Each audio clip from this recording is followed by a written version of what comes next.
Welcome to Forum today. Today we have a special guest from Fox Publishing in L.A. Greg Curtis has been running the Fox Creative Publishing Division since 2000, which means he has a lot to do with ringtones and all those things. We're talking about those today. Greg graduated from UCLA in 1987 with a degree in poli-sci. So he kind of drifted into the music business from another direction, running publishing companies and starting a recording studio, and also ran a small jazz label and an indie label for music as well. Greg has been Tessa and is it Jenna? Yeah, Jenna worked for Greg this past summer at Fox, and I think set some high standards there that Greg will tell you about. So please welcome Greg Curtis. Thank you. So why don't we get right to it, Greg? Why don't you tell everybody what creative publishing means? Well, Fox is a little different than, say, Warner Chappell Music or EMI Music. Fox is a production studio, TV, motion picture, news, sports. We don't sign artists like EMI or Warner Chappell. We don't have a record label like Warner Records, EMI Records. Most of our content, in fact all of our content, is actually created as a result of our productions.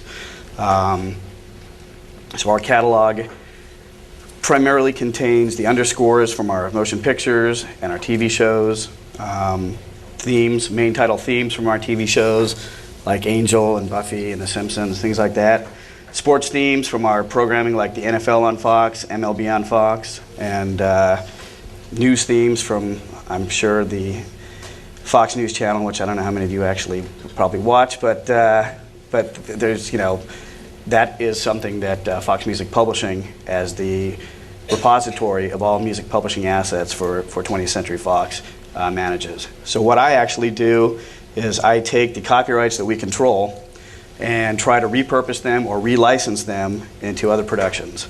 So we license actually quite a lot of our business, actually licensing our film scores for motion picture trailers, which sometimes people don't even consider the music that's behind a trailer.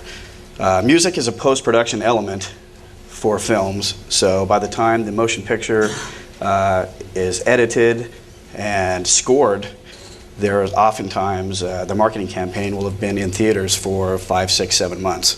So marketing departments for studios really don't care what the music is for the film. They need to put people in the chairs, so they'll go around and license music, recognizable music, or music that sets the tone for the movie that they're trying to sell. So our catalog with composers like John Williams and Danny Elfman, John Ottman, John Powell, people like that, it's quite a lucrative business for us. Repurposing assets from films that nobody's really ever heard about and actually perhaps didn't do a lot of business. There was a movie called Only the Strong that came out in 1993.